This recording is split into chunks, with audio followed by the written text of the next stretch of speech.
second annual debate. My name is Annie, I'm the president of the Christian Union this year. Consider that the Christian Union exists as a society of Christian students who want to share the gospel of Jesus with our fellow students, so you can make up your mind about what that means for you, or if it means anything for you. And one of the things we like to do is engage with both sides of an argument, which is why tonight we're looking at the question, did Jesus rise from the dead? We think as Christians there is historical evidence for that, but there are plenty of arguments against. So we're hoping that you'll really get a lot out of that this evening and have the chance to ask a lot of questions. So the number on the screen is a number for you to text any questions you have during the debate in. It might not be up the whole time, so write it down now while you can, just because there'll be other slides up as we go. So you'll have a chance then to hear those answers later on in the evening. Now I just want to introduce our speakers. So debating for the resurrection, we have Dr Andy Bannister. He has his doctorate in Islamic Studies, heads up the Sulah Centre for Public Christianity in Dundee, and is adjunct speaker with Rabbi Zacharias International Ministries. And for the against side, we have John Richards, who's a former science teacher on the board of the Atheist Alliance International, Council of Atheism UK, and author of the book Theist, The Dreadful Consequences of Making Life an Atheist, which was written in response to Andy Bannister's book. So we're really delighted to have him here, and we've also been in contact before. And I think this is going to be a fantastic evening. I'd also like to introduce Jacob, who is a third edition here and part of the Union Debating Society. He's very kindly agreed to moderate tonight, so we're glad to have you here. The last thing to say is that after the debate finishes, that's not the end of the conversation. We'd love to hear your thoughts in a more personal way. So we've got some space just in the top floor of the room. So if you'd like to come join us for a drink and a bit of chat afterwards, we'd love to have you. But for now, I'm just going to hand over to Andy, who's going to do his opening presentation, and we'll go from there. Thanks very much.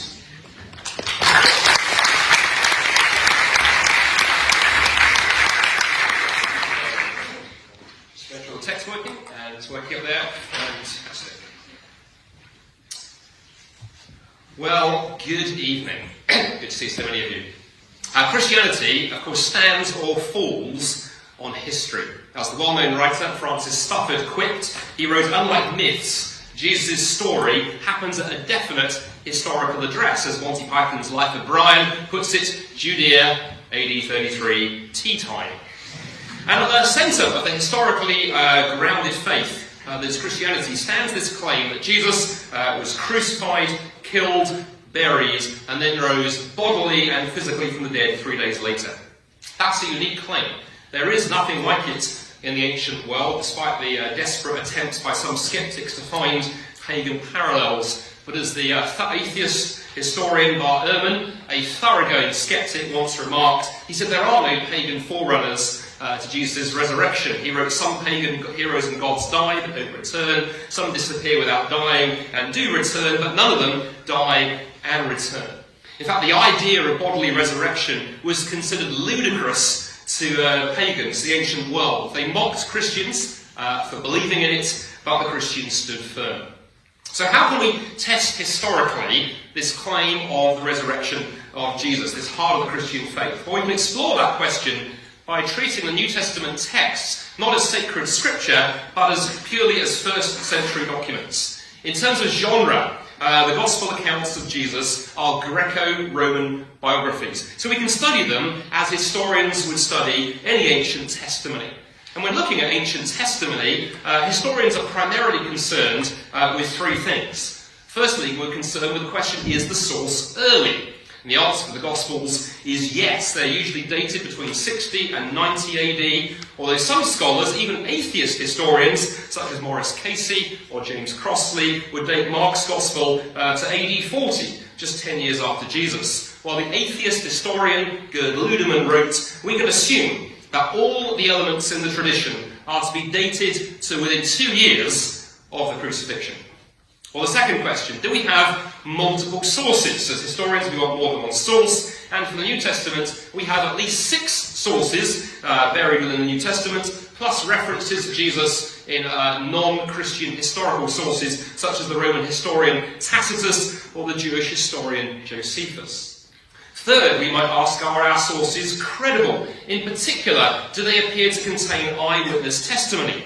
And for the Gospels, the answer is a resounding yes. The Gospels are chock-a-block with the kind of precise local knowledge indicative of eyewitness testimony. In fact, former St Andrews University professor Richard Borkham published a groundbreaking book, Jesus and the Eyewitnesses, on this very theme a few years ago.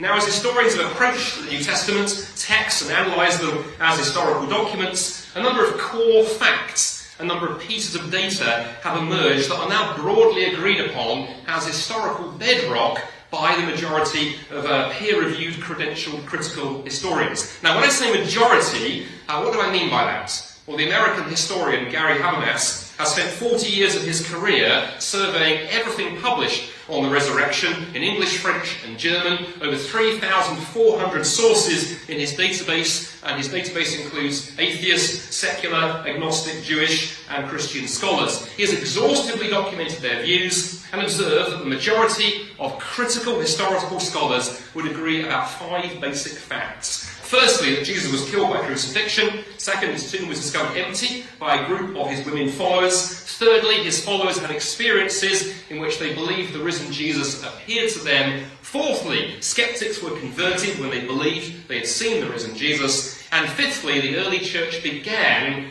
because of and centred around the resurrection. Let's quickly review why critical, credentialed, peer-reviewed historians think these 5 facts are historical bedrock. First, the crucifixion. The crucifixion was deeply embarrassing to the first Christians, who were mainly Jewish. And they claimed Jesus was the Messiah, and the Messiah was supposed to overthrow the pagan Roman enemies of Israel, not be killed by them. As the skeptical historian John Dominic Crossan remarked, he said that Jesus was crucified is as certain as anything historical ever can be. Secondly, we have the empty tomb. Historians consider this historical bedrock for a number of reasons. Firstly, there's what some historians call the Jerusalem factor. Christianity began in Jerusalem, the city where Jesus was crucified, and proclaiming his tomb is empty when just round the corner and down the block was a tomb with a body in it makes little sense unless the tomb actually was empty. Furthermore, recorded in the Gospels, we actually have preserved what the enemies of the early church were saying. What was the story they were putting about? And they were putting about the story that the disciples, the followers of Jesus, had stolen the body. In other words, both the enemies of the church and the first Christians agreed on the fact of the empty tomb. What they disagreed about was why it was empty. And then finally, we have the fact that in all of our sources, it is women who discover the tomb empty. This is a compelling piece of evidence given the low status of women in the ancient Greco-Roman world. As the secular Jewish scholar Gezer Bonesh remarks, he writes, the evidence furnished by female witnesses had no standing in a male-dominated society. If the empty tomb story had been manufactured by the primitive church, one would have expected a foolproof account attributed to patently reliable, in other words, male witnesses. Well, our third piece of data, the resurrection appearances. There's an impressively wide variety of resurrection appearances recorded in the New Testament documents, with accounts of Jesus appearing to individuals and to groups ranging in size from 2 to 500.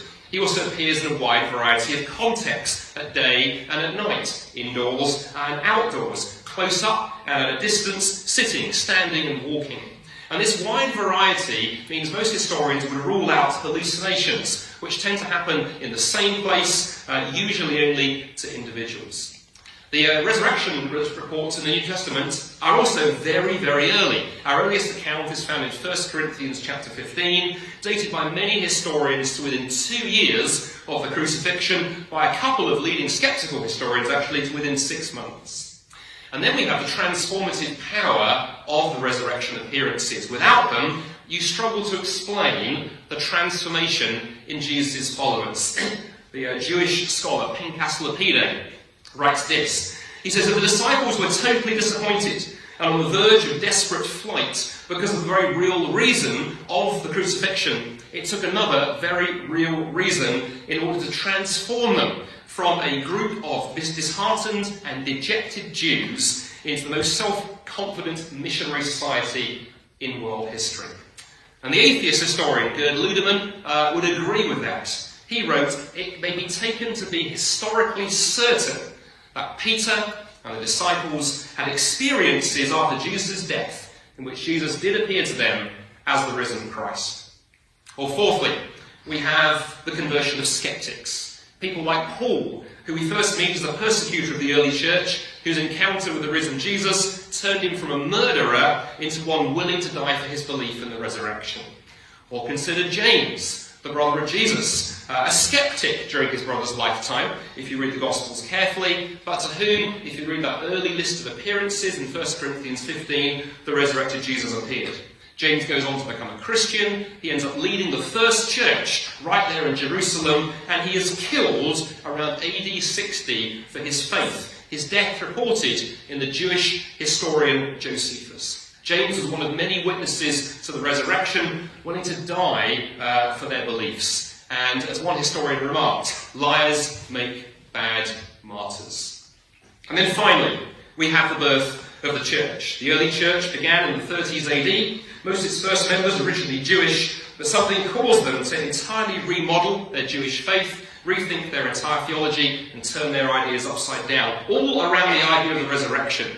It's almost as if a resurrection-shaped bomb has gone off in early Judaism. Remove the resurrection, and you have to explain why early Christianity looks the way it did. So these 5 facts that I've shared this evening, agreed upon by the vast majority of critical, credentialed, peer-reviewed historians, raise the question, what is the best explanation of those 5 facts? What best explains them? And I would argue that the best explanation is that Jesus rose, as he in fact predicted, bodily from the dead.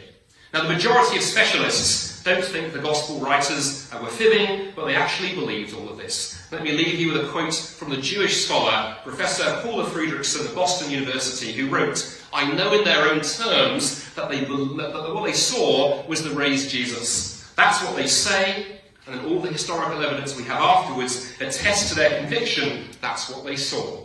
I don't know what they saw, but I do know, as a historian, they must have seen something." Question for us is, are we willing to follow that evidence where it leads? It might change you. It certainly changed me. Thanks for listening, and you can pull down my slides, by the way, later if you want to revisit my presentation. If you go to andybannister.net/resurrection, my slide deck will be up there sometime between 11 p.m. and midnight, I expect. Thanks for listening.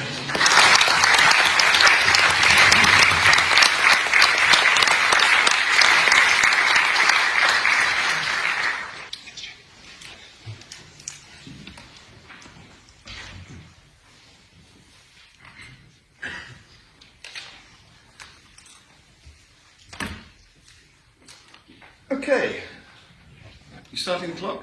Mm-hmm. Right. To debate whether Jesus rose from the dead, you hearing me? Mm-hmm. Yeah? We must first assume that he lived. And that in itself is a contentious matter.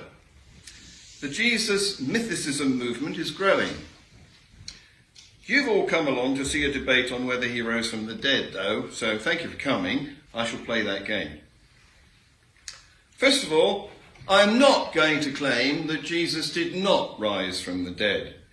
What I am going to do is cast doubt on the proposition that Jesus did rise from the dead and ask Andy to support it. There are very many well-documented cases of humans having been brought back from apparent death, thanks mainly to the use of a defibrillator within about 8 minutes. That's not resurrection. That's resuscitation. The Gospels claim that Jesus rose from the dead 2 days after having had his body tortured to death and put in a tomb. That would be resurrection. Lots of ancient gods have risen from the dead, if you believe their scriptures, including Zoroaster, Osiris, Adonis, Attis, Tammuz, Balder, Quetzalcoatl, Izanami, and Ishtar, to name just a few. A god rising from the dead is a popular storyline. Do we believe all those other accounts? No. Why not? Is it because of a lack of evidence? In modern medical history, there are no credible records of resurrection happening. So, Jesus rose from the dead is a claim that is extraordinary.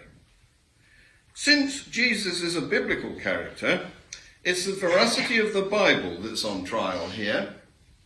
The questions are, what counts as evidence? And is the Bible a reliable source of evidence? The Bible is a book. Books are man-made artifacts, which can include fact and fiction. How can we tell fact from fiction? We can check the statements in a book to see whether they match observations in the natural realm or not. That's how. Such a book that would pass that test is the telephone directory. All you'd have to do is dial a few numbers and see whether the person who answers gives the name listed against the number in the book. That's a verifiable book. Another book that could pass verification is a science textbook. All you'd have to do is repeat the experiments that it describes and see whether you get the results that it claims. The Bible cannot pass that test. Andy might say that archaeological evidence supports the Bible. Archaeology is an empirical science. It can establish the ages of natural remains and artifacts by means of carbon dating, amongst other things. Archaeology is a science precisely because it makes use of shareable, repeatable observations. You could do the investigation yourself, given the opportunity. So it's highly probable that an early civilization was present in Galilee 2,000 years ago, and that the inhabitants cooked food, made pots, built houses, and traded with other tribes. Some books mix factual locations with fictional events in an attempt to transport the reader by appearing credible. The Bible does this, and so does the Da Vinci Code and Harry Potter. I've just come from King's Cross, where there is actually a platform 9 3/4 that you can run at. It's a tourist attraction. What archaeology cannot do is tell us much about events. Most events leave no traces that can be dug up centuries later. If you had been born of a virgin, for example, that event would have disappeared without physical trace. Yes, nowadays a birth can be videoed and stored on the internet, but establishing your mother's virginity might be a bit more difficult. So, biblical accounts cannot meet scientific standards of evidence, since they make claims that cannot be investigated, simply because they happened 2 millennia ago, allegedly. Maybe we should treat the Bible as a history book.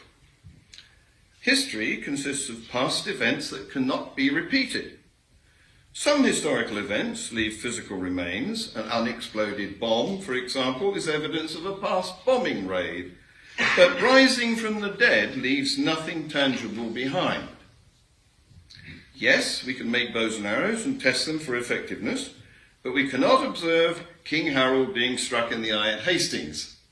All we have is a report in the form of a tapestry to go on, and we all know that reports can be unreliable. The police write reports. We ask them to write their reports immediately after an event or an incident has happened to minimize the loss of information due to forgetting. The Gospels are not that fresh. In fact, the earliest records we have indicate that the Gospels were written at least 30 years after the events they describe. That's a whole generation. Here's a similar example. 50 years ago, my grandfather told me that when he was a young man, he drove Queen Victoria in one of the first cars brought to the Isle of Wight. Is that true? How could we tell? It's just an anecdote, a word-of-mouth story. And there are serious problems with passing information down by word of mouth. When the men in the trenches were told to pass on the message send reinforcements, we're going to advance, it arrived as, send 3 and 4pence, we're going to a dance. Additionally, the Gospels were compiled, translated, and edited 300 years later under the directive of Emperor Constantine. So all we have are ancient, unreliable, translated, edited reports. They're a bit like newspaper reports. We treat newspaper reports as dubious because we know they are often exaggerated to promote sales. If we enjoyed today's sensational stories, we might buy the paper again tomorrow. The Bible is similarly biased source. The gospel storytellers earned money by street preaching, an early form of busking. The Bible has some ripping yarns about virgin birth, resurrection, other miracles, and it was a money-making performance book in the days when entertainment was scarce. That made the Bible stories a valuable possession to those who earned off them, who still earn off them. Today we will pay for a movie. The Bible is a commercial entertainment product, an early form of Netflix. Discrediting the Bible threatens the income of the earthly representatives of the biblical God. So they take offense when others criticize it. Why do they do this? Because they have chosen to own it. They have adopted it as part of their identity. You can't do that with scientific information. Nobody can claim to have a special relationship with gravity. No one can take offense if someone challenges their assertion that they will fall if they jump off a roof. The very idea is ridiculous. Why is that? It's because our understanding of the force of gravity is an unfalsified item of evidential information, not merely a belief. Recently, Boris Johnson and Donald Trump have reminded us that even people in high places can lie. That's why... Stop the clock. I didn't mean to go into Brexit so early. Okay, start the clock again. That's why we put people in a witness box and interrogate them to find out if their stories are consistent. The gospel story characters are not actually witnesses because we can't cross-examine them. Imagine if the clerk of the court had to call for a dead witness. Call Mr. Cadaver! We only have old reports that claim they are witnesses. The best historical information comes from multiple, independent, contemporary sources that corroborate each other, so that bias is minimized. The Bible doesn't have independent, contemporary, corroborating sources. There were some non-biblical history writers back then, Roman historians Josephus and Tacitus, but they weren't born during Jesus' lifetime, so they were only reporting hearsay. Therefore, as well as not being scientifically reliable, the Bible doesn't even meet the lower standard needed to be historically reliable. And this is before we look at the actual content of the Bible, which contains obviously fictional material, claims of knowledge about the origin of the universe and the origin of life, which are highly improbable, and fantastic tales of a talking snake and a man living inside a whale. So, instead of the extraordinary evidence that this extraordinary claim requires, we find there is no evidence at all. Does this mean that Jesus did not rise from the dead? No. But it does put the claim that Jesus rose from the dead on a par with other extraordinary claims, such as, did Mohammed rise to paradise on the back of Burak, his winged horse? Okay? Time gone? Yeah. Okay. Thank you.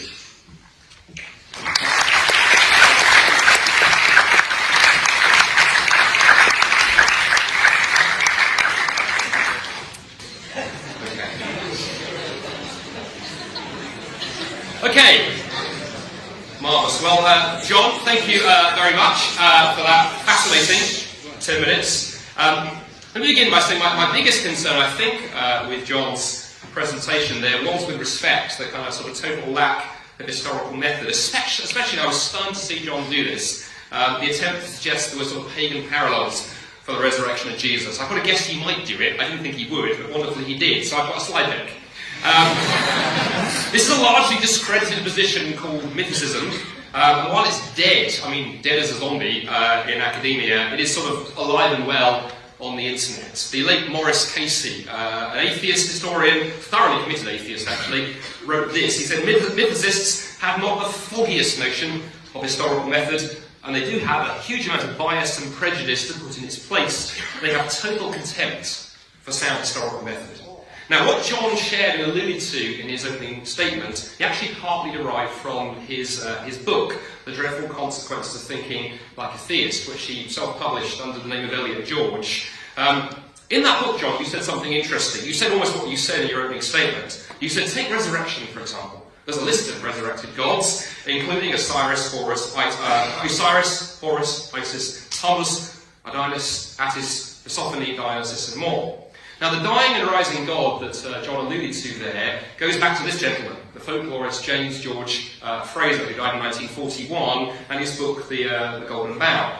Of course, the problem is, though, that work has been thoroughly demolished in academia in the late 20th century by a number of scholars, not least this gentleman, Jonathan Z. Smith, of the University of Chicago, who wrote several thousand pages and was instrumental in burying Fraser's ideas. Summing up thousands of pages of analysis, Smith wrote this. He said, the category of dying and rising gods, once a major topic of scholarly investigation, must be understood to be largely a misnomer based on imaginative reconstructions and exceedingly late or highly ambiguous texts. There is no unambiguous instance in the history of religions of a dying and rising deity.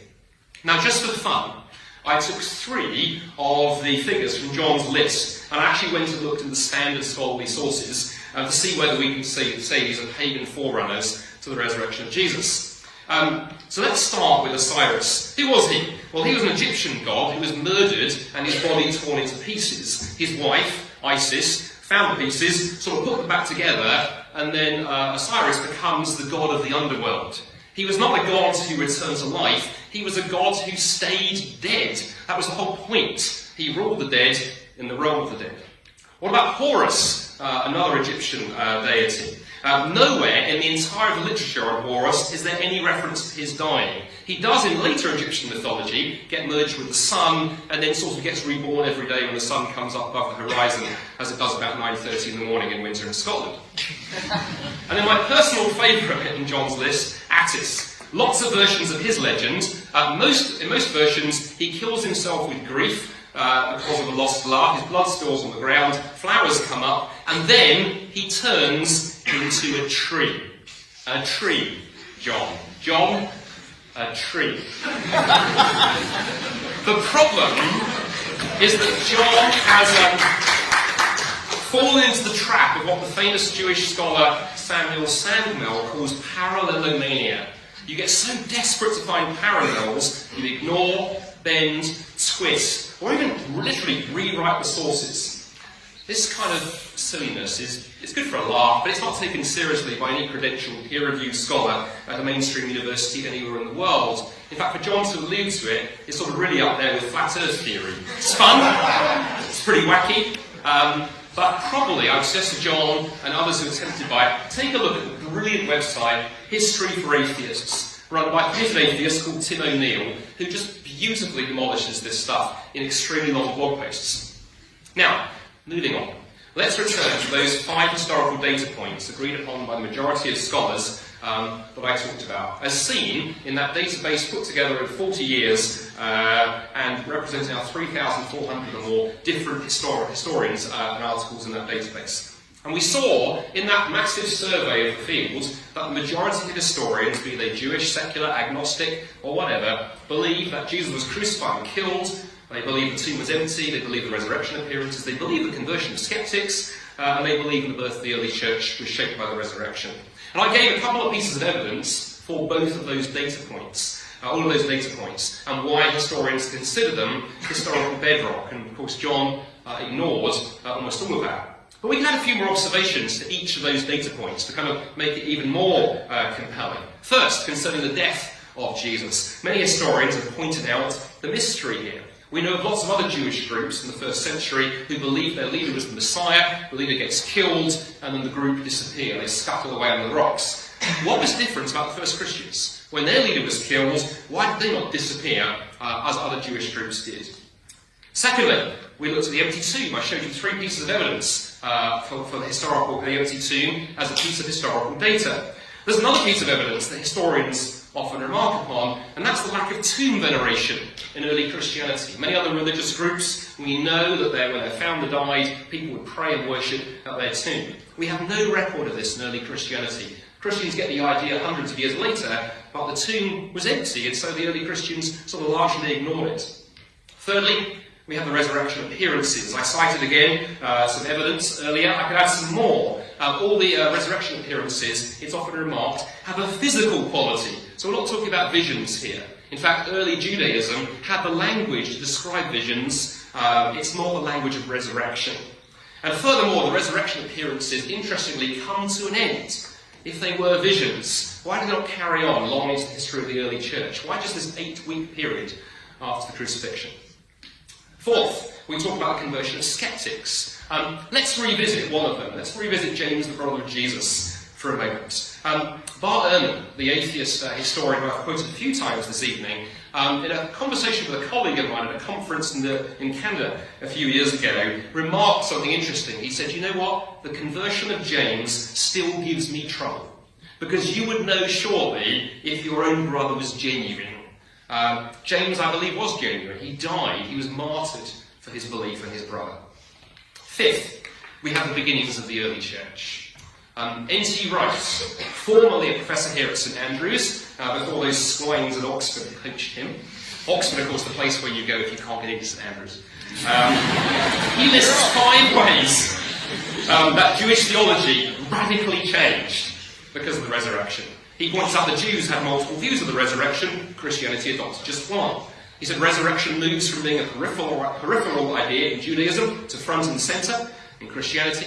The timing of the resurrection changes from Judgment Day in Judaism to actually being split between the Messiah, who rises now, and his people, who rise on the day of resurrection. Christians develop a whole new metaphorical application of resurrection, this idea of being born again when you're saved. And there's a new association of resurrection with the Messiah. Jews didn't believe the Messiah would die, let alone be raised from the dead. But Christianity reconfigured all of its beliefs.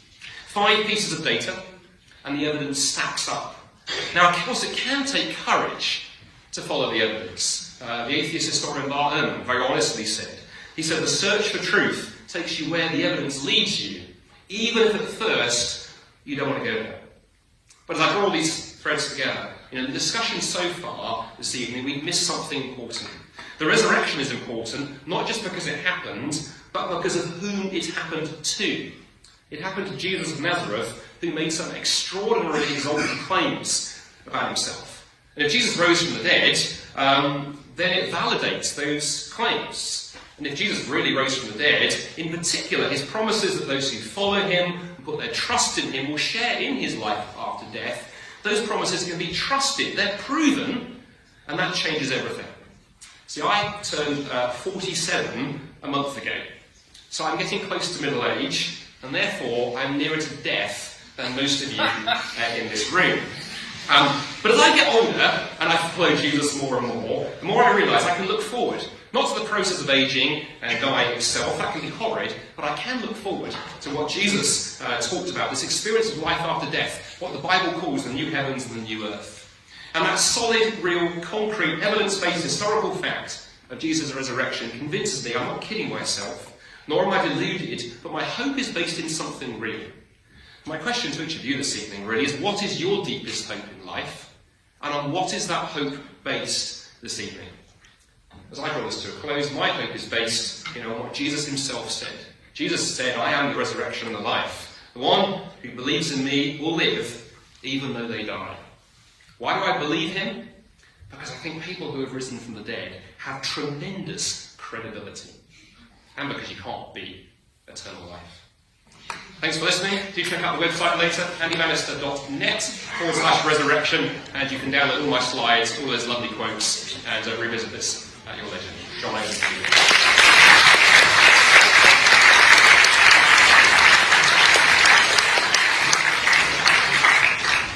Switch this on this time, so I don't have to shout. Can you hear me now? Yeah, good. Ooh, very loud.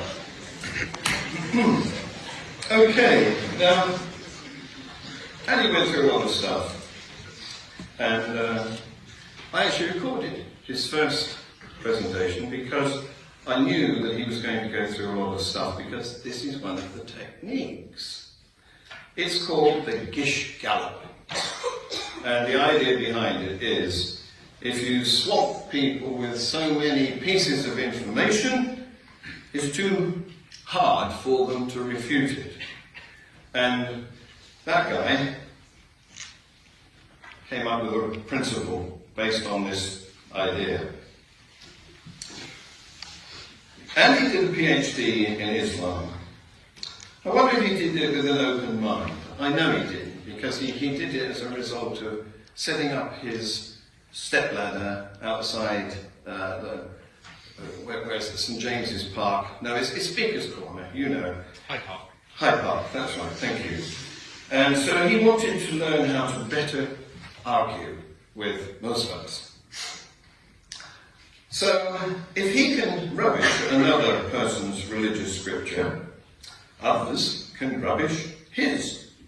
After all, scriptures are just scriptures. It only means writings. Script, write.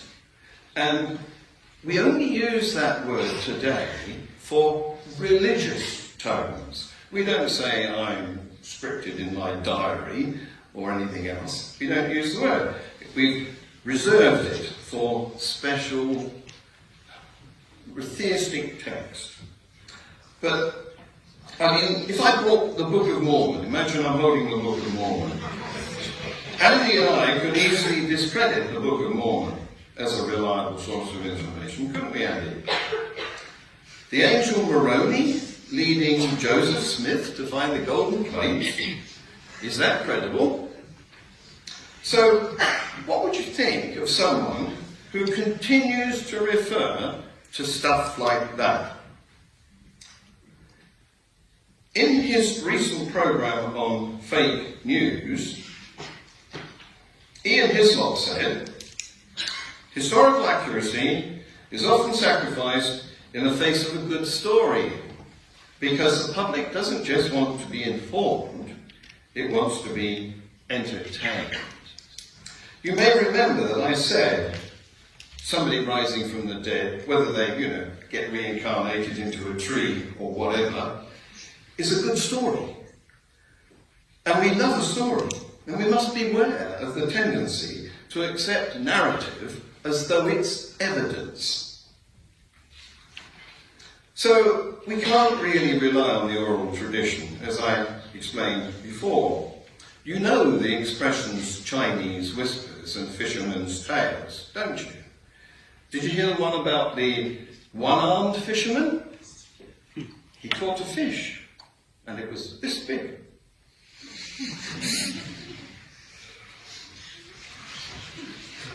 You have one arm, see? I also talked about the elected leaders lying, and how Brexit gave us examples of it. So what that has taught us is the fact that some people form views as a knee-jerk reaction and then get inflexible and dogmatic about their original ill-informed opinion. They entrench and seek confirmation. People are more likely to believe a lie if they want it to be true. And that includes people who were inducted into a religion. I could rush over there and get some envelopes. I'll do it. Because I put some papers into these envelopes before I came here. And so I haven't written this while I'm here. I'll open them. Yeah. This one. Can you read that? Can you see that?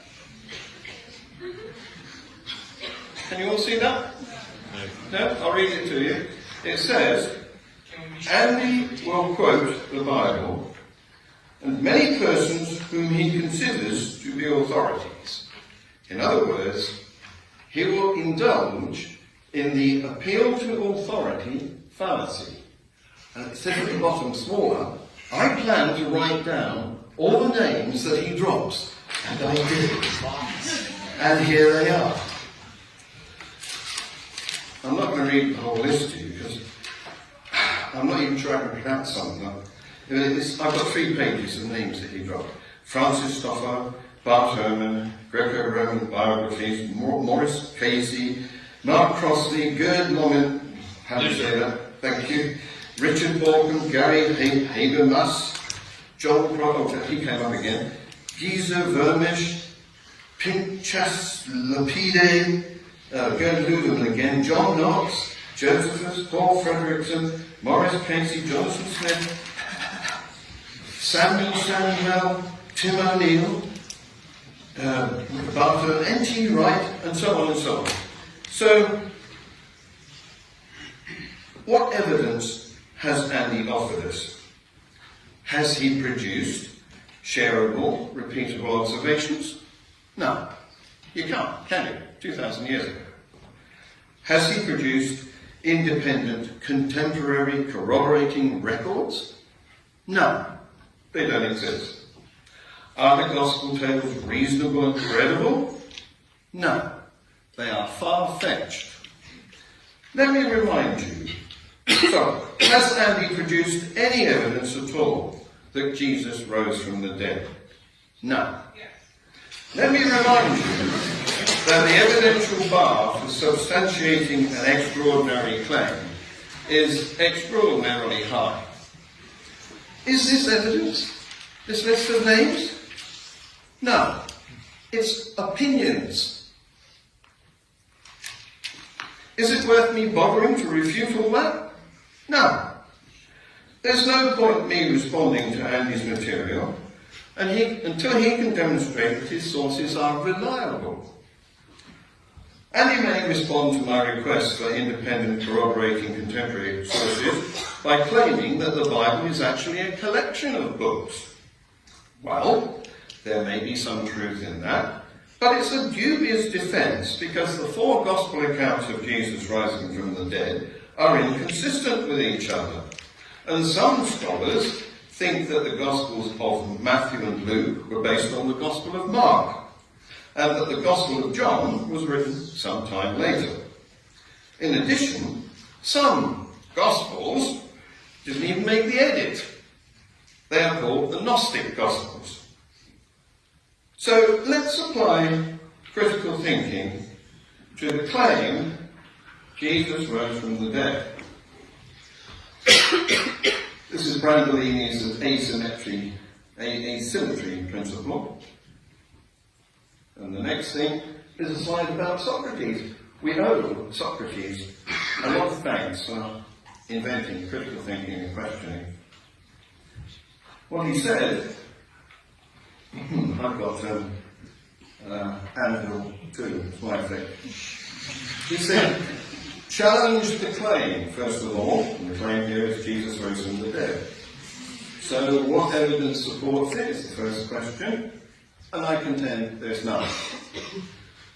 What evidence is against it? And I contend that the evidence against it is that there are no other verified cases of men rising from the dead in the last 2,000 years. So let's consider the possible alternatives. These are the 3 C's. Challenge, consider, and conclude. A possible alternative is it didn't happen. And the conclusion, is it likely to have happened? No. So let's take another look at likelihood. Recently, Bayesian probability theory has been added to argumentation. And what that does is it compares the number of times an event has happened against all the number of times it hasn't. And in this case, we've had 100 million humans who have died on this planet over the eons, and they haven't risen. We have one who is claimed to have risen. That's, overlooking all the other ones that even Andy doesn't believe. So, let's take a look at the credibility of the source. Who is making this claim? Well, it's priests and pastors. How do they know what they claim?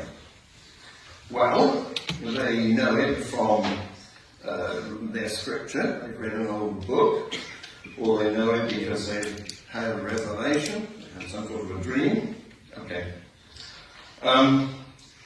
So, I would say that there's another reason why the source is doing this, and that's because there's something in it for them. And in this case, what's in it is an income. Sorry, I've got a touch of the Theresa May's. So, I'd like to remind you, I'm not the one making the claim here. I'm not asserting that Jesus did not rise from the dead. There's no evidence to support that proposition. It could only be supported by a signed and witness confession from Paul that he made it all up. So, without that support, though, the word of the cross of Christianity is about as genuine as medium-density fiberboard. Did Jesus rise from the dead or not? Andy has produced no evidence of the claim. I admit there's no evidence against the claim. Consequently, we can believe whichever we choose.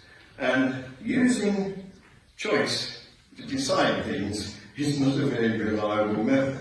Here's Andy. His book is a straw man argument from beginning to end. At one point, he is trying to represent atheists in the way he thinks atheists think, and then rubbish that. So at one point, he says atheism is an ideology. It isn't. And at another point in his book, he said atheism is a personal preference. Well, it's neither of those.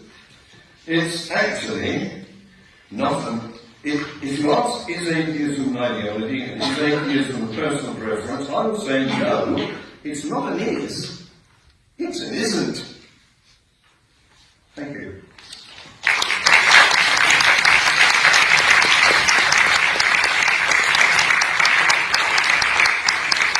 Thank you so much, Andy. We're going to go into time of Q&A, so I'm just going to invite Andy to come back up and Jacob as well. So thank you so much for sending in all your questions. We got quite a few, so we won't get through them all. So we've tried to select ones which we think are maybe the most relevant to the question, and hopefully give a good range of answers from our speakers. So what we have is me and Peter are going to ask the questions, and then we'll allow Jacob to kind of take one or two from there. So some of them are specific to a speaker, and some can be addressed by both, but we'll let you guys use your discretion. So our first question is, hypothetically, if the resurrection had definitely happened, what would you have expected the evidence to be? What would you expect to know 2,000 years after the fact? Was that for me? That's pretty for both of us, actually. Why don't you start off? Could you sort of address that, and then I can respond? Well, my position is that 2,000 years after an event, there can be no convincing evidence. Imagine another miraculous claim, like walking on water, for example. I'm lucky enough to have a swimming pool. I've tried walking on it. It doesn't work.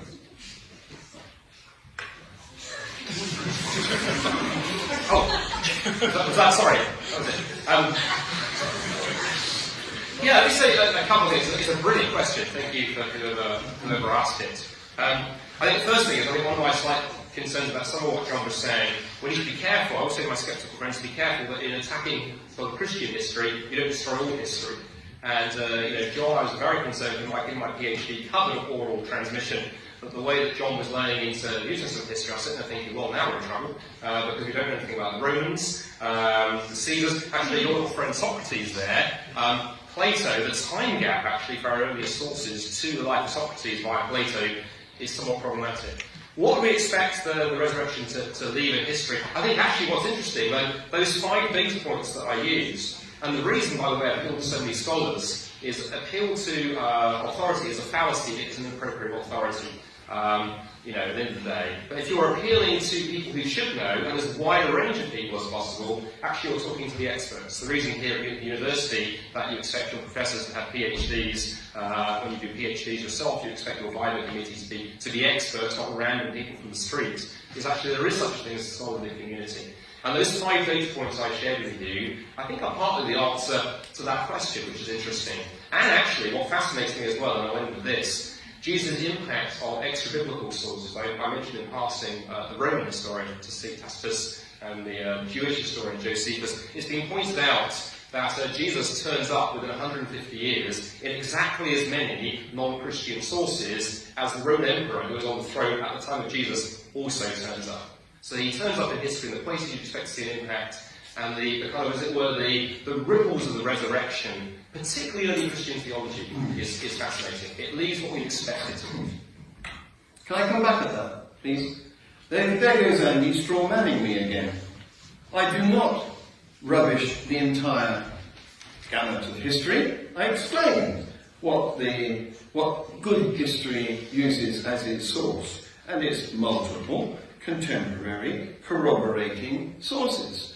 This is how we know what went on in Tudor times, for example. We found shopping lists and love letters and all sorts of different sources that corroborate what events were taking place. A diary.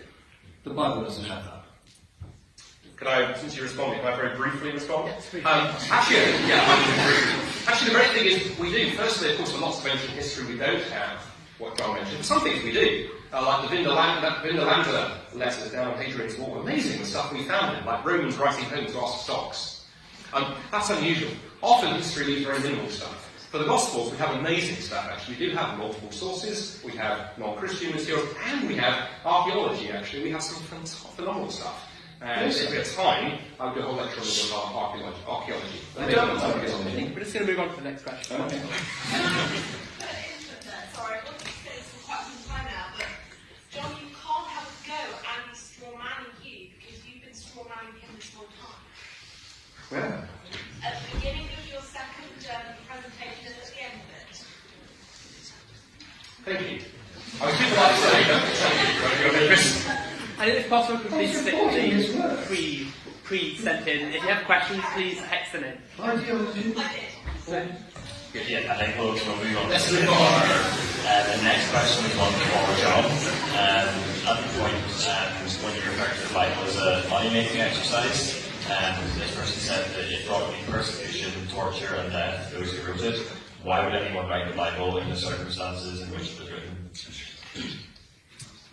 well, I don't know of any religion that doesn't want you to donate to it. They pass the hat round, they collect money, and they use it to glorify their religion. They build a fabulous cathedral, they use gold plate, they use ermine and gold lame, I don't know what, in order to give themselves bling, which people think is credibility. It's not, I'm afraid. So, what was the question? It was about why people would undergo those tortures. Yeah, well, a few did, of course. I'm not saying that everybody profits from this, but the stories of those that did were certainly exploited by the profiters. I'm using that Profiteers. Can I respond very quickly? Yeah. So to interact. Yeah, I mean, the interesting thing is actually, it might surprise you to hear that I partly agree with John. I do agree that religion can be used for profit manipulation. What's interesting, of course, is that reminds me of Jesus, because Jesus talks about this extensively and critiques that. For the first 300 years, though, of course, there was no profit in Christianity, and actually the Christian community was famous for giving out to communities outside of itself. There's a best example of this, around about the late 200s, early 300s, a Roman emperor known famously as Julian the Apostate writes to all the pagan temples in Rome and slightly further throughout the empire, complaining to the pagan priests and saying that basically you guys are being outgiven by the hated Galileans. They're helping their own poor, they're also helping our poor. Come on, you need to do a better job, because paganism is falling into disrepute. And in fact, one of the reasons the Christian church grew so rapidly in the first 300 years was precisely because of its care for those that Roman society generally laid on the side: children, the elderly, and women, which is one of the reasons it grew so rapidly, according to sociologists. Thank you. So this question is for Andy. So many of your citations are of atheist historians. So why then are they atheists, despite the overwhelming historical evidence that they claim?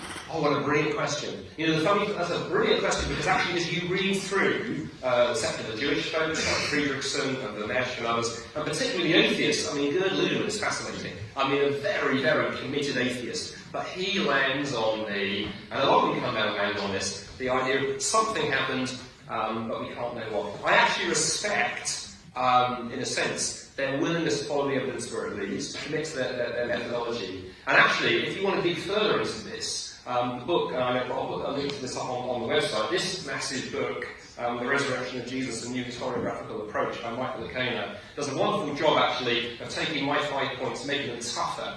I looked at scholars I looked at 5 data points where at least 70% of the scholarly community would agree. He tightens it, I think it goes to sort of 90%, and drops a couple of my points, reduces to 3. And he has a great discussion on that, actually. Particularly people like Ludemann and others who really, I don't know. They're compelled as historians to go, this is what the data leads me to conclude. And often they'll end up going, the first Christians believe fundamentally that Jesus rose from the dead, but we can't know what they saw, which is kind of where Paul Friedrichsen ended. So, Gerd Ludemann said, something happens, we don't know exactly what. Is that the best he's got? He's on your team, actually. I know. But is that the best evidence there is for the claims that are made by Christianity? I think with respect, John, I'm not saying that's the best claim evidence, but I'm saying in the case of Ludemann, who's an atheist, who's a committed naturalist, he would be looking at the evidence and going, could be absolutely sure historically that Jesus was crucified, the tomb was empty, the appearances, certainly the discovery of the tomb by the women, the conversion of skeptics, he talks about that, and the birth of the early church, which is my last point. I went very briefly through that, but it's a massively important one. And then he would literally end up by saying, something must have happened. He's an atheist, he's not going to go all the way. And I think if I was dialoguing with Gerd, if Ludemann was across the table, which I think he's still with us, I can't remember if he's passed on or not, rather than your good self, I think I would be pressing him on, well, okay, are you willing to take that next step? And ultimately it comes down to worldview. I think for a lot of people it comes down to worldview rather than the historical evidence. It's narrative. It's not evidence. And worldview? Why have we gone to that now? Well, John, in history, sorry, move on to the next. Yeah, that's pretty So the next question is for Dougie. Historical documents are evidence. We get fairy tales of the same age. Where's the archaeological evidence for it? And then he goes on to say, surely the Romans would have more evidence as Augustus and Jesus goes at the same time. And stories would have spread through mystical things actually happened. Well, John, you go first. Yeah. More your area. Of course. We do value history. It's not all rubbish. And the Romans left a lot of traces which are very convincing. Their faces were on the coins. They had scribes writing all sorts of calendars and diaries for them. They liked to have a history written for them so that they knew how important they were. And there are statues all over the place. They are strongly historical. Multiple, corroborating, contemporary sources. Okay, can we respond to that question? Firstly, in the case of some of the Romans, we have quite a lot of material. For others, we have just 1 or 2 mentions, and often only single sources, partly because we don't have the complete works of, say, Tacitus and others. So as I said earlier, actually, in the case of Jesus of Nazareth, we have the same number of sources for him as we actually have of many of the Caesars. Secondly, in terms of genre, again, we went at high speed because I was condensing a 45-minute lecture into 10 minutes. The importance of the question of genre is incredibly important. The vast majority of scholars would argue that what we have in the Gospels in the New Testament, which are multiple and do corroborate in interesting ways, they are Greco-Roman biographies. They are bioi, is the technical term. And one of the reasons we scholars would believe that is the huge amount of precise eyewitness detail in there. Details in there, fine sort of local levels of colour that we don't see in made-up stories. And actually, the interesting thing is, if there's a skeptic who wants to go, the Gospel of fairy tales, and you sort of rewrite their genre, you end up with a new problem because they are so historically grounded that you basically have to conclude, okay, they're basically historical novels. But the historical novel was not invented as a genre until about the 1700s. So now you swapped one mystery for another. Miraculously, out of a bunch of Galilean Jews, it reinvents a whole historical, whole literary archetype 1700 years before anybody else thought it was on the scene. And as I say, the book you want to read on that is Richard Borken's Jesus and the Eyewitnesses. The level of sort of the local detail in the Gospels is remarkably impressive. Genre. We really are talking about narrative now, aren't we? That kind of leads on to our next question, which was, just because you cannot cross-examine dead eyewitnesses, does that mean there is no way to test the accuracy of what they saw? How would you test the accuracy of historical documents about historical events? For example, the Gallic Wars this season. Sorry, what wars? Gallic Wars. Well, we are into an area here where it's very difficult to make a certain absolute judgment. My position is that unless we have either multiple, shareable, repeatable observations, that's what science wants for evidence, or multiple contemporary corroborative sources, which is what history wants for evidence, then we can't say very much at all. We can only speculate. Do you want to base your religion on speculation? Okay. Let me just briefly respond to that. I think we can do a lot better than speculation. What we do as historians, I agree with John, we look for the age of the source, we look for multiple corroboration, we look for corroboration of hostile witnesses. So it's interesting, some of the things we see about Jesus, for example, in the rabbinic literature, which is very hostile to the early Christian movement. Then we can also look for local detail in the text. One tiny little example, and there are thousands actually. Take the fact that in the Gospels, the Sea of Galilee, where Jesus is fishing and go fishing, Jesus walks on water and so forth, is called the Sea of Galilee. It's a bit of a joke, because if you've never been to that part of the world or looked at it on a map, the Sea of Galilee is not a sea. It's an inbound lake. It's a fairly kind of small. It's evaporated since then. Yeah, but locally, at the time period, we know that was what the local name for it was. And so again, the fact that in the Gospel it turns up as the Sea of Galilee, it's the kind of local colouring we'd expect. And then archaeologically, there's lots of examples. Just one very quickly. John chapter 5, there's a wonderful episode where Jesus does a healing at something called the Pool of Bethesda, which John's Gospel tells us is by the sheep gate, and had 5 other porticos. For a long time, we didn't know any such pool. We'd done lots of archaeology in Jerusalem, hadn't found such a thing, and people thought it was literary construction. Then I think it was the 1930s. There was an archaeological dig in a new part of Jerusalem, just by the sheep gate, and lo and behold, out of the ground comes a pool. And it was a very unusual pool, because it had 4 covered porticos around the outside, and 1 more across the middle. 5 porticos, right pool, right place. And what archaeology can do, it can't prove the narratives, but the point where the narratives touch, as it were, the soil in the ground, we can put them to the test. Yes. And that's one of hundreds of examples. Good at things, very bad at events. So this one kind of touches on what you said about the nature of history. It says just because there are no other verified cases of people rising from the dead, that doesn't mean that it didn't happen. So surely you believe that there are unique historical events in the world. I'm sorry? It doesn't mean it didn't happen. I said that. Yes, I can't. Yeah, so it then goes on to talk about the fact that there are other unique historical events in the world that are sort of one of a kind. Well, so then with those two, you're left choosing whether to believe them or not. Okay, just very quickly, A couple of things there. I was interested, John, with respect to the stats wrong. I think more than 100 million people have actually died given the current population of the world. And Bayes' theory, just again, it's important for people who like numbers. Bayes' theory is not you see how many examples of a thing you have. You try and calculate the probability of events based upon the background evidence. It's a wildly complicated piece of mathematics, and most historians think it's a load of rubbish. It's a chance for mathematicians to try and take over the humanities. But I wasn't very clear. Remember, the Christian claim is not, oh, people rise from the dead all the time. Jesus rose from the dead, everybody rises from the dead. Isn't life before the scientific revolution wonderful? The Christian claim from the very, very beginning was Jesus rose uniquely from the dead, one man in the middle of history, and that was one of those strange changes in early Jewish theology that kicked off in the Christian movement. And as N.T. Wright, formerly here, points out, it's one of those massive changes in early Jewish theology that we need to explain. Extraordinary claim. Thank you. This is specifically to Andy, but if you could give your thoughts on this.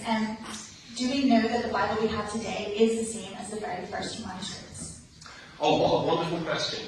And one reason I love that question is, again, this overlaps slightly with my PhD area and actually gives me a chance to correct something. I don't believe in correcting much of what John said in the Q&A. It's something very important that I do want to push back on. John, you said I went to my PhD because I wanted to demolish Islam. Funny thing is, actually, if you read my PhD, it's actually quite positive about the Quran. I think it's an incredible work of Arabic literature. It's committed by Muslim scholars, by reviews on Amazon, and I'm part of an international academic group consisting of both Muslim and Christian scholars. So I disagree with some of the theology, but the book itself, I do not set out to attack. I'm more interested in linguistically how this put together. But that overlaps with textual criticism, and some of the work that myself and a few others have been doing is trying to begin work on the textual criticism of the Quran, because it's lagging behind the Bible. For the Bible, on the other hand, Christians have always led the way on that, and in fact, the standard scholarly resource for the manuscripts of the Bible, a massive database is based at Dallas Theological Seminary, quite a conservative establishment in the States, where they're busy scanning every ancient manuscript they can get their hands on, and some really exciting new discoveries, actually pushing our textual discoveries of the New Testament back into possibly the 60s or the 70s, actually, with some of the stuff that's just being done. The work of textual criticism has led us to the conclusion that I would say, the text of the Bible is reliable. We haven't time to do the work of textual criticism because scribes copy by hand, so there are places where two manuscripts don't say the same thing. By careful textual criticism, done in the open. And the great thing is that the work of New Testament textual criticism is a field, again, similar to history, in which there are atheists and secular folks and Jews and Christians working. And the broad consensus is that, short from a couple of places, we are probably 99.5% sure of what the text of the New Testament said. Which is on a par, if not in higher places actually, than much of what we know from other texts from antiquity. We have an embarrassment of riches for the New Testament, simply because the Christians were obviously motivated to copy it in the way that we don't think Plato and Socrates. So, with my philosopher's hat on, I wish we had earlier better manuscripts of Plato and Socrates. We don't. The New Testament, we have an embarrassment of riches. Me? Yeah, okay.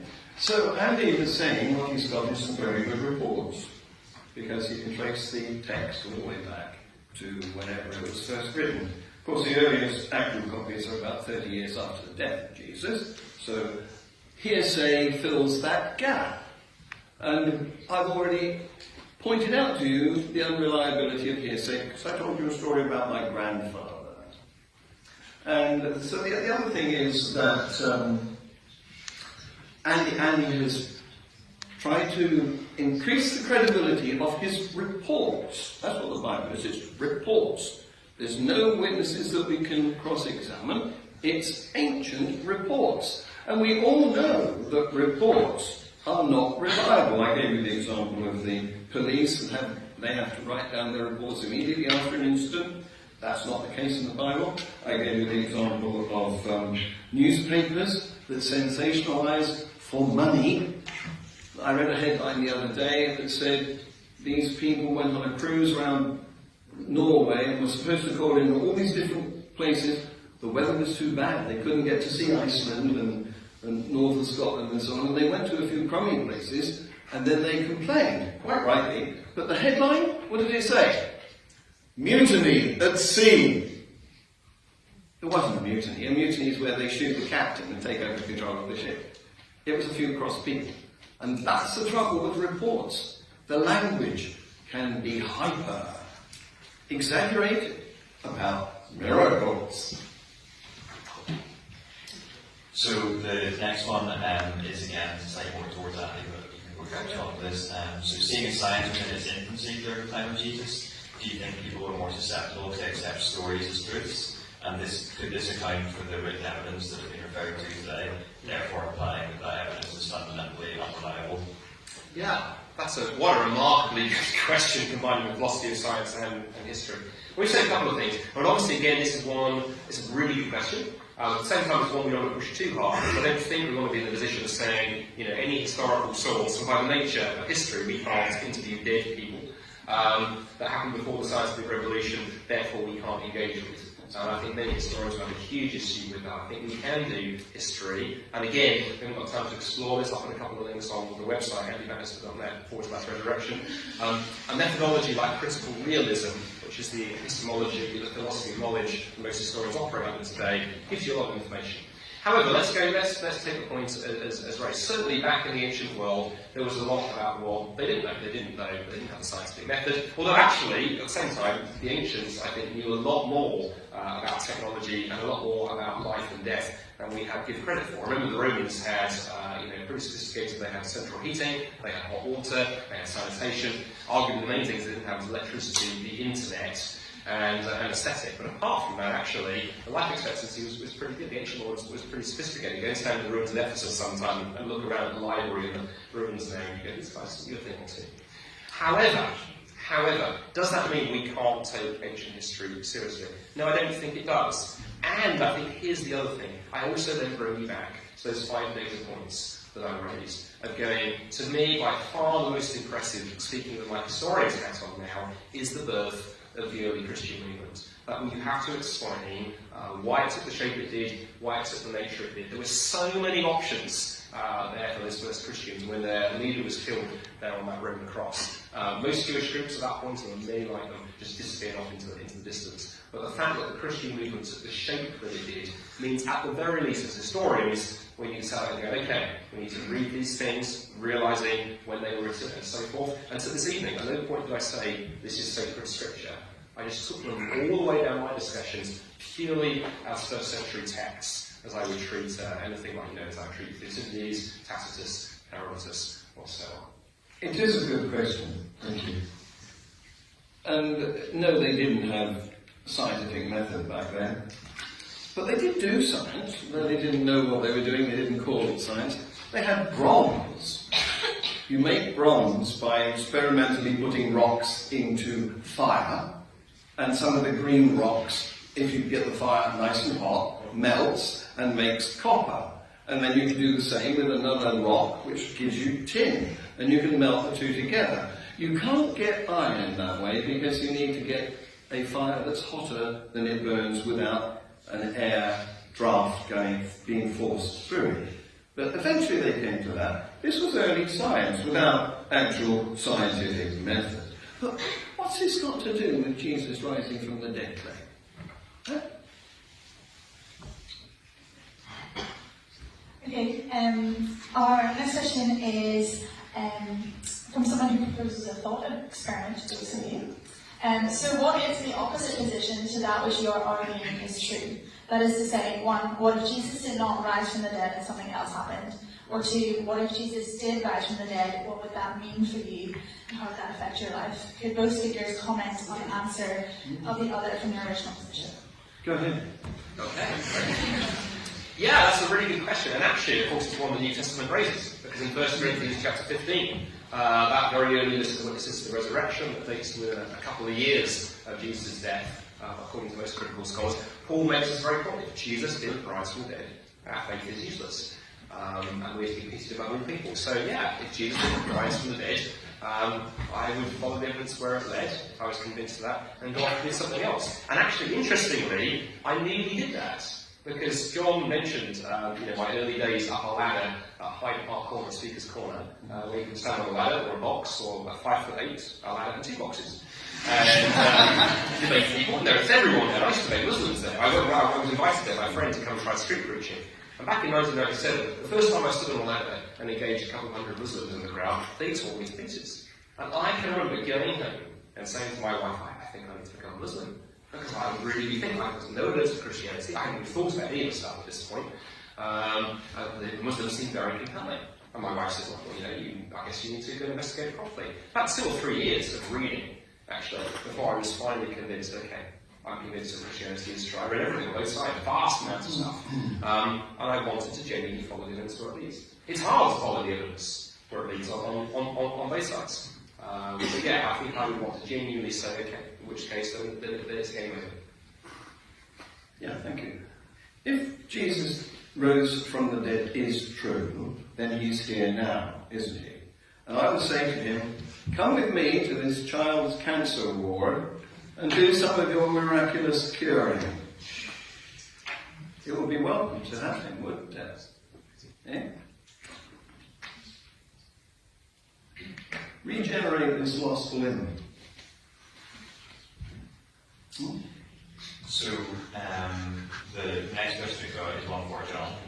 When you were talking about resurrection in other religions, it says the Old Testament speaks of resurrection on the third day, so it's unsurprising that other religions might copy this theme, and that there are other examples of deities that actually rising from the dead, and this is also true for the virgin birth. I didn't quite catch the... Sorry, I've got a cold, my hearing is blocked. Didn't quite catch the last bit. So it's just saying the same could be said for the virgin birth as well as the resurrection. Oh, I see. Another miracle. Right. Yes, there are other accounts of resurrections in other religions. Some of them predate the Bible, and some of them don't. And it is a ripping yarn. It's a really good story that people like to have in their scripture. And the same is true of virgin birth. That's quite a popular narrative chapter as well. I don't see how any of this is evidence for anything just because it's in a book. I mean, if that's evidence, then so is Humpty Dumpty. To respond quickly, if John, you genuinely can't tell the difference, genre-wise, between Humpty Dumpty and reportage, there is an issue. Secondly, this is interesting as a common sort of philosophical dead end that was kind of given up in the 1960s called logical positivism, that really posits that the only thing we can know, we can't know things from the past because they're written down, we can only know that which we can test empirically. It was posited by an atheist scholar called A.J. Ayers. It reigned in universities for a while. Came to a crashing end when somebody simply said to A.J. Ayers, the idea that the only thing that you can test empirically is true. Is that statement itself true? They sort of realised it wasn't. It's a philosophical statement, and that's now considered a dead end in philosophy. I mean, I won't go back into it because you can get it on the website later, but it really is interesting how much the idea that there are other, diagonalising gods that John threw in there. It is literally a dead idea in scholarship. It's buried on thousands of pages, largely because people actually went and looked. And John's sort of going a little bit sort of modest. It's not just the one that sources predate Christianity and the influences the other way. It also requires massive rereading. I mean, I'm sorry, somebody growing as a tree is not resurrection.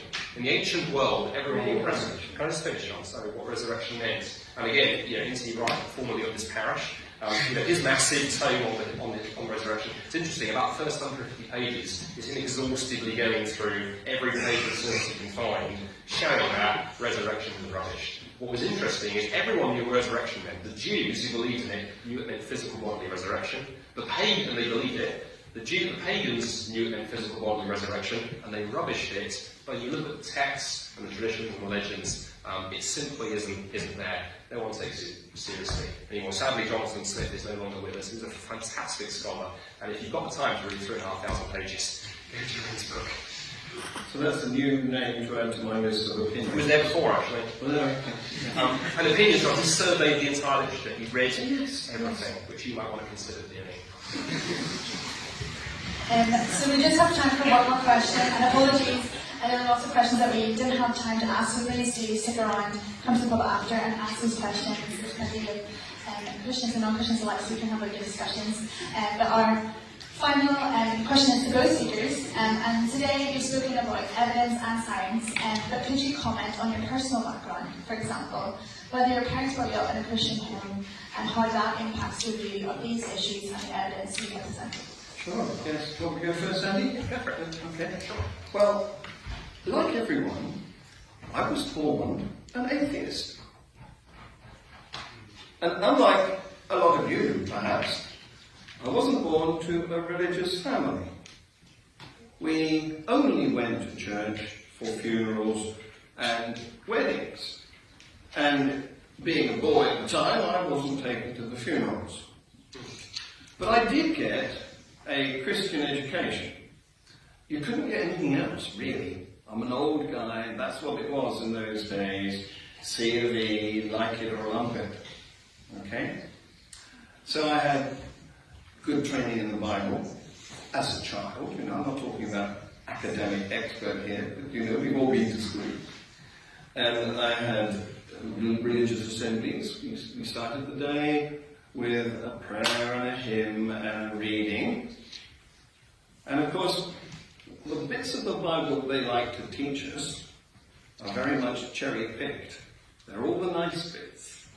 And a lot of people who have followed up on their early experience by studying the Bible have found the nasty bits. And that's been the biggest creator of atheists in recent times. Okay, thank you for that, John. Yeah, my background's a little bit different to John. So I was raised in a Christian home. My grandparents were Christians, but they became Christians later in life than my mum and dad were. And so I was raised in a Baptist home. You don't have to be Baptist to go to heaven, or I take chances. And then what's interesting is people sometimes say your background and the way you're raised shapes your beliefs. And that's true to a degree, but of course you can't push that too far. If I push that too far, of course, John was raised in an atheist home, now an atheist. I was raised in a Christian, I'm a Christian. What's interesting, my brother and my sister are quite different. So I'm obviously a very committed Christian and a philosopher, historian, and a speaker, and so forth. My brother, I think, would probably call himself an atheist, although at times interesting things come out. My sister is very much an agnostic. I think really wants to believe, actually, from talking to her, but is struggling. And so, interesting conversations there. But then, as I shared, really for me, a couple of things happened. I think, around about my late teens, began to figure out I need to decide whether this faith made sense to me kind of personally. It's one thing telling mum and dad's faith, it's another thing to use it only personally. And then in my 20s, through that baptism of fire at Speaker's Corner, really going, I'm not going to figure out if this is true. And then the last piece of the jigsaw, around the same time as Speaker's Corner stuff was happening, I was involved in quite a lot of stuff actually. I was doing very well at work. I was working for the University of London, doing well at work. I was running my own sort of software company on the side and doing quite well financially. Also then sort of trying to read a lot and study, all kinds of things going on. And what I didn't really appreciate at the time was I was burning the candle at both ends and in the middle and pouring petrol over the candle and setting fire to it. And ended up, almost a nervous breakdown because of overwork. I remember going to my family doctor, describing a story to him, how I was feeling, and he was a wise old bird. He sort of said to me, well, how do you describe a typical week to me? And I did. And then he looked at me and he asked a question that was probably one of the most formative things anyone's ever asked me, and I don't think he had any Christian faith. He looked at me and he said, Andy, what are you trying to prove to him? You just boasted your way through a file of facts. That dates the story, file of facts. What are you trying to prove to him, all these stories of stuff you're doing? I remember going back to my accommodation, my flat, thinking, he's right, I'm trying to justify my existence through busyness, which I think is something we all do. And that was something that the penny finally dropped for me, that if the resurrection is true, if Christianity is true, there are some big implications. And the biggest one, it means your identity is not based in performance, it's not based on achievement, be it academic or financial or sexual or whatever, but it's based on the identity that God can give you in Jesus through trust in Him. All that stands if Christianity is true, if resurrection happened. That was my discovery, both academically and existentially, back there, and everything really has flowed from there. Thanks for listening. You've been a very kind audience to join us this evening. Give yourselves a clap.